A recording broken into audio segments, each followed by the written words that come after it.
worst films of 2018, in my opinion. Hello internet, my name is Lave and I hope you had a good Christmas and holiday break. 2018 is obviously drawing to a close, so now it's time to talk about my favourite and least favourite movies of the year, starting with my least favourite. Now, as ever, there are some ground rules. The films on these lists have to be released in the UK in 2018. I have to have reviewed the films for it to qualify on these lists. There are some films which I have seen but just haven't had time to review, and also there are plenty of films which I haven't seen this year, and judging by other people's top 10s lists, it sounds like I've dodged quite a few bullets. And as ever, this is my list. They may not be objectively the worst movies of the year, these are ones I personally found the most unsatisfying. So let's get on with this. Number 10. My number 10 is The Festival, which is written and directed by one of the guys who wrote and directed The Inbetweeners. It also stars one of the Inbetweeners. It's about a guy who goes to a music festival chasing his ex-girlfriend, trying to win her back when he doesn't really like music festivals. It's full of shenanigans and it's got a really juvenile sense of humour. And it didn't really chime with me, but then I'm old and boring, so maybe that's why. But that's why it's my number 10. Number 9. Coming in at number 9 is Pacific Rim Uprising, the sequel to Guillermo del Toro's first film, who doesn't return to direct this one. To be fair to the filmmakers, they did try to do something new by putting a few character twists along the way, but ultimately it hits all of the same beats as the first one. And I don't know, I guess I'm just getting a bit bored with the big budget B-movie with an alpha male fighting giant monsters smashing up cities. Number 8. My number 8 is Rampage, a video game adaptation which is basically another vehicle for The Rock to flex his muscles. I don't know, I guess I'm just getting a bit bored with the big budget B-movie with an alpha male chasing giant monsters, smashing up cities. Number 7. At number 7, it's The Meg. I don't know, I'm getting a bit bored of big budget B-movies with an alpha male chasing giant monsters, smashing up cities.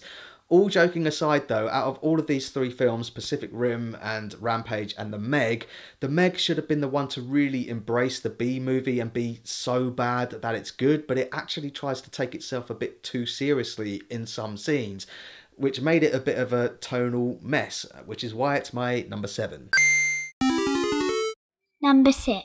Coming in at number 6 is Slaughterhouse Rules, which is a comedy horror which was light on the comedy and light on the horror. It does have Simon Pegg and Nick Frost attached to it, and the film itself is trying to be an Edgar Wright film. And when I was watching it, I was like, this is trying to be Edgar Wright. And the more I thought about it on the drive home, the more that annoyed me, which is why I'm putting it at number 6. Number 5. My number 5 did genuinely disappoint me. I went in with quiet optimism, hoping that it was going to be really good. That is The Predator. I don't know, I guess because Shane Black was attached to it and because he's been involved with the franchise since the beginning with Arnie in the first Predator, I was really hoping he was going to be the one to rejuvenate the franchise. But ultimately, this film was a mess. I thought tonally it was all over the place. It's full of plot holes which don't make any sense, and it ends with the worst sequel baiting I've ever seen. Yeah, really disappointed with this one. Damn it. Number 4. At number 4 is Night School. Kevin Hart has made quite a few generic comedies where he's essentially playing Kevin Hart, and Night School is a generic comedy with Kevin Hart playing Kevin Hart. He's turning into the new Adam Sandler.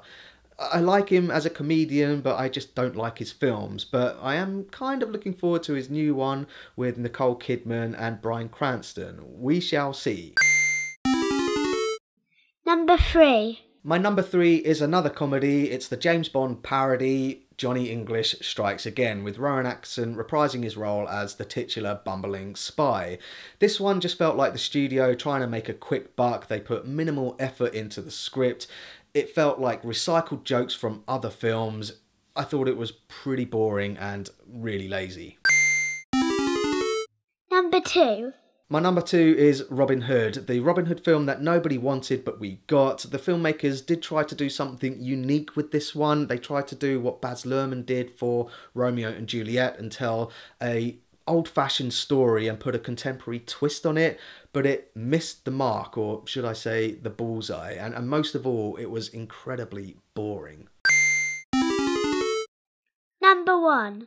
My number one least favourite film of the year was a film called Gringo, which stars Joel Edgerton and is directed by his brother, and it's got other big names attached to it like Charlize Theron, Tandy Newton, amongst many others.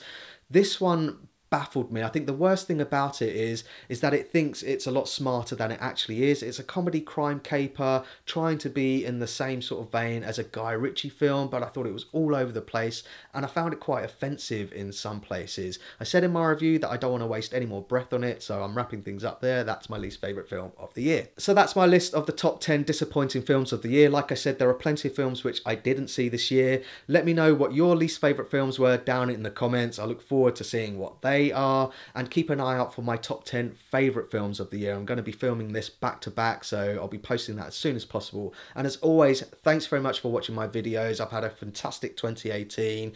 I've just hit 3,500 subscribers.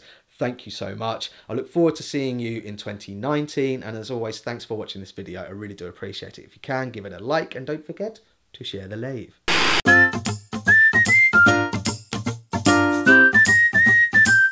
Subscribe.